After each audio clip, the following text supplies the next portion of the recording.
Hello and good afternoon, everyone. Thanks for coming back and stepping into this video. Definitely wanted to share a bit of a rough experience I went through last year and kind of reveal some of the hazards of dog collars, because I certainly didn't know this was a real issue and a real thing. Even though I am a dog lover, I'm a pet owner, I really want to take good care of my critters, and I want to make sure that no one else goes through the same situation that I did and that others have gone through too, with the whole hazards of dog collars. So let's go ahead and get into it. Trying to insert this clip of my two babies here really quick so you can see the parties involved.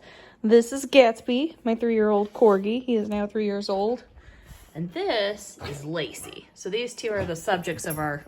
Whoop, there she goes. These two are the subjects of the conversation today. So my household has 2 dogs, which I just introduced you to, Lacey and Gatsby, and we've gone through a variety of collars, especially with the oldest dog, Lacey, because Lacey used to have to be on a tie-out when we lived in a different neighborhood. We used to live in Irvington, and anytime she would see a cat, she would boing, try to pull against that tie-out and would just pull her collar right off. It was kind of scary, and she does tend to kind of run away and adventure, so this caused me to become a little bit paranoid and want to always outfit my dogs with collars to make sure they can get back home safely in the unfortunate event that they run away. Now this is the collar that I ended up having an issue with in the scenario in this story.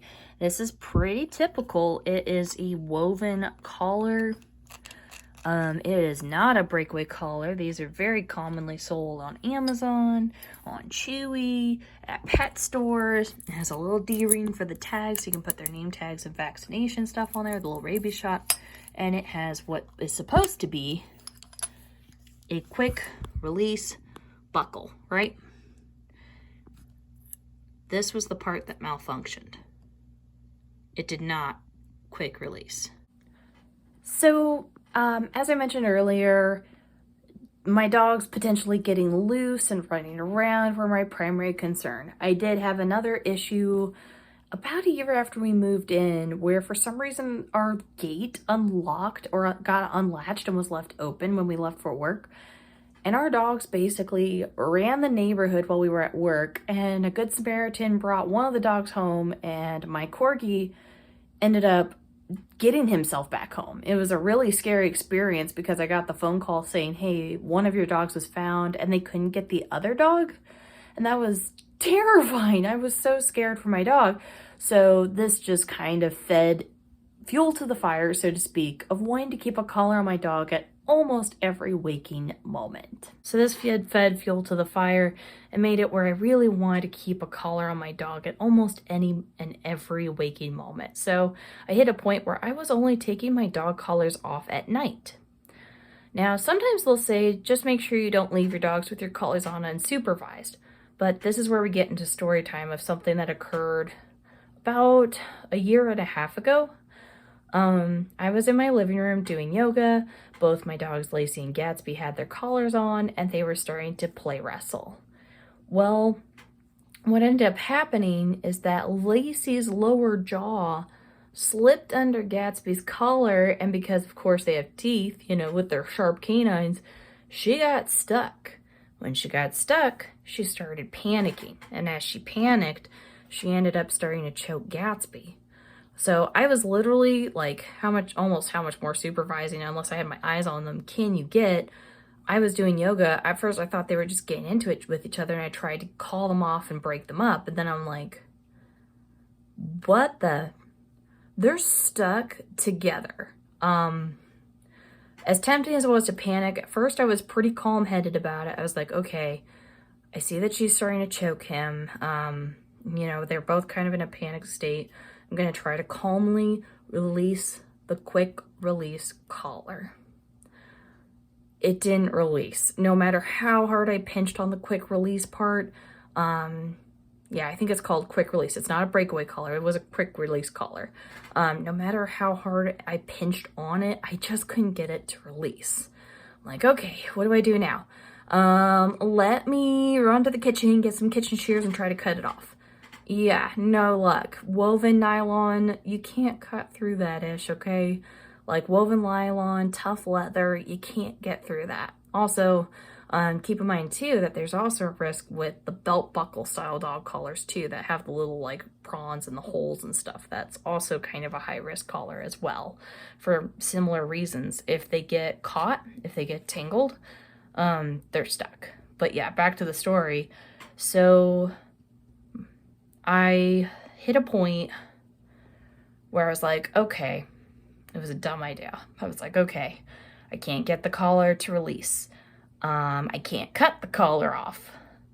I started to try to kind of like coax my hands under Lacey's jaw and try to help finesse the collar over her teeth. But the problem with that idea is that my oldest dog was in a panicked state. She didn't understand what was going on, and my normally sweet dog who wouldn't bite anyone was snapping her jaw trying to get herself free and ended up cutting my hands a lot. I lost about half a fingernail. I had several other lacerations across my fingers, my thumb, my hands. I think this was the fingernail. No, I think it was the left finger. I lost like half a fingernail on the left hand with that. I started bleeding everywhere. At that point, I was freaked. I had lost all sense of cool. Gatsby's choking sounds had changed dramatically. It sounded like he was getting weaker and more like, this is the end is near, I can't get free, which also really made me panic and start thinking about some really dark things hitting my mind. I'm like, what am I gonna do? How can I keep this from happening? I'm just gonna tell you what happened, not what I recommend. My husband was cleaning the gutters. I run outside. I am screaming like bloody murder. I'm like, Gavin, she is killing him. She is killing him. I need you to come down here now. That's my husband's name. I need you to come down here now and help me. I don't know what to do. She's killing him. He comes in the house. He sees my blood all over the floor. He's like, oh my God. He mans them apart. I don't even know why or how this worked. Pure miracle. Thank God it did. It's not what I recommend, but he kind of like grabbed them from both their collars and basically just, ugh. Again, I don't recommend this. This is just what happened in the moment, right? Thank God it worked though. They snapped apart. Gatsby was free. I noticed his eyes were starting to swell though. Like it was weird. He was kind of getting a little buggy-eyed. So I ended up calling the emergency vet and they were like, yeah, if his eyes are swelling up, you should go ahead and call him in. That would be best for us to check on him and make sure that his vitals are okay and maybe give him a little treatment to reduce some of the swelling. So I ended up taking him over to the emergency vet. He had some hematomas in his ears. They definitely noticed the swelling. I forget what all they gave him. They gave me some medication to give him for a little bit, I think. And then I think there wasn't really much they could do about the hematomas. But they definitely gave me some medication. I think they gave him something to reduce the swelling, too, of his eyes. Or keep him from like continuing to swell and stuff. And they gave me an instruction, keep an eye on him for a few days. Shana. Oh, that was a horrifying situation. Obviously, I felt pretty powerless throughout a lot of it. And I was flipping supervising them. They weren't alone, okay? I was right next to them. This happened when I was right next to them. I had no idea there was such a risk of dog collars in really any situation unless you're walking them, right? If it is not a breakaway like developed collar to snap undone unless it's in a leash setting. If it's not one of those collars, I mean, there's always the risk of the collar with the tags getting stuck in the floor vents. The dog goes to pull out, they start freaking out and choke themselves. Dog collars getting stuck on, gates and fencing stuff. Dog collars getting stuck on dog crates. There are a lot of scenarios, even outside of the one that I experienced, that can cause major trauma to the dog. And really I'm lucky in my case because I read on Nextdoor that this happened to someone else like a year later, and for someone else, they commented and they were like, yeah, my dogs didn't look out so well. One of them died and passed away from the situation. And heaven forbid, I don't want you to have to experience that. So please be aware of how hazardous collars can be if they are not a breakaway collar.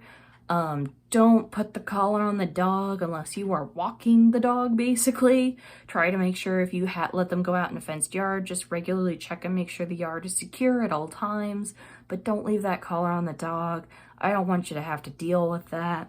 Or buy a collar, like a breakaway collar that's specifically designed where if you don't, I guess there's like 2 reins on a breakaway collar, and if those aren't being used and engaged at the same time, extreme choking force causes the collar to break.